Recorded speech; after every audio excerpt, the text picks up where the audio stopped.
दे दो राम मीठी वाणी दे दो राम, दे दो राम, दे दो राम, दे दो राम मीठी वाणी दे दो राम, दे दो राम,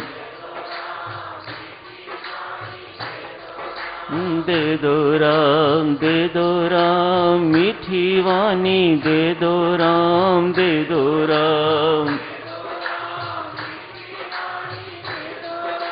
दे दो राम, दे दो राम, दे दो राम, दे दो राम, दे दो राम, दे दो राम, दे दो राम, दे दो राम निर्मल बुद्धि दे दो राम, दे दो राम, दे दो राम, दे दो राम, दे दो राम निर्मल बुद्धि दे दो राम,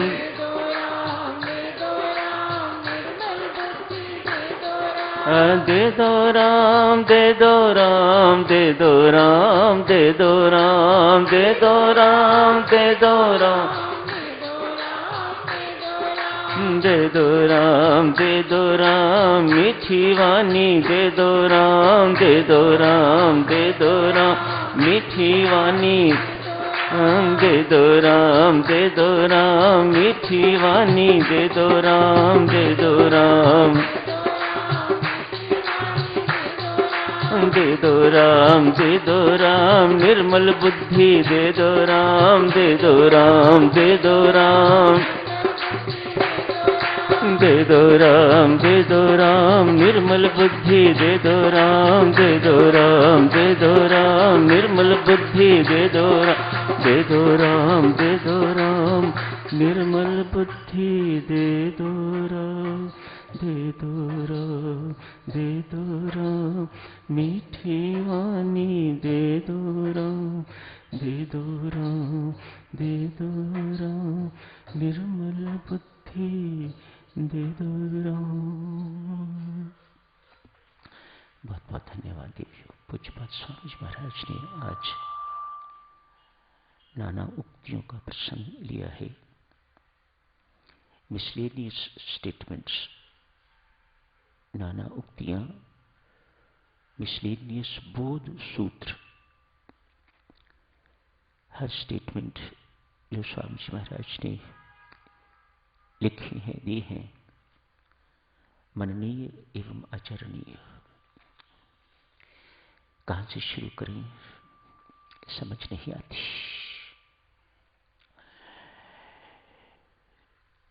निंदक की भी निंदा न करे वह साधु, यहां से शुरू करते हैं। हम तो सब साधक हैं, साधु तो कोई आप में से बिरला, साधक तो हम सब हैं। हम निंदा नहीं कर सकते, साधक हैं तो, ना ही दूसरों की निंदा सुन सकते हैं। दोनों परमिसिबल नहीं है। ना निंदा करना ही द्वेषपूर्ण आलोचना। भीतर द्वेष है तो किसी दूसरे की आलोचना करनी और फिर उसे बखान करना निंदा कहा जाता है। ये द्वेषपूर्ण आलोचना साधक को परमिसिबल नहीं है। दूसरों की निंदा सुननी भी परमिसिबल नहीं है। दोनों चीजें साधक को नहीं करनी चाहिए। हाँ, अपनी निंदा सुन सकते हो तो सुनो, बहादुरी का काम है। यदि वह निंदा लगे कि ठीक है, जेन्युइन है, जिस बात के लिए मेरी निंदा की जा सकती है वह दुर्गुण मेरे अंदर है, तो उसे साधक को दूर करने की चेष्टा करनी चाहिए। यदि वह दुर्गुण नहीं है तो फिर किस बात की चिंता करनी। इधर से सुनी, इधर से निकल दी। उस निंदा करने वाले व्यक्ति की भी निंदा नहीं करता, वैसा तो है, कोई जरूरत ही नहीं। संतों महात्माओं की बातें तो बहुत इस प्रकार की होती है ना, किसी एक संत को बड़े अपमान भरे शब्द सुनने ही पड़ते हैं। कोई संतों के लिए, साधुओं के लिए नई बातें नहीं है, बहुत सुनने पड़ते हैं, औरों से कहीं ज्यादा। किसी ने अपमान भरे शब्द कहे, गाली दी जैसे, तो शिष्यों ने बुरा माना। गुरु महाराज के लिए, संत के लिए ऐसे शब्द प्रयोग शोभनीय नहीं है, प्रतिक्रिया व्यक्त करनी चाहिए। शिष्यों ने तो संत ने रोका, उन्हें समझाया, कहा बच्चों,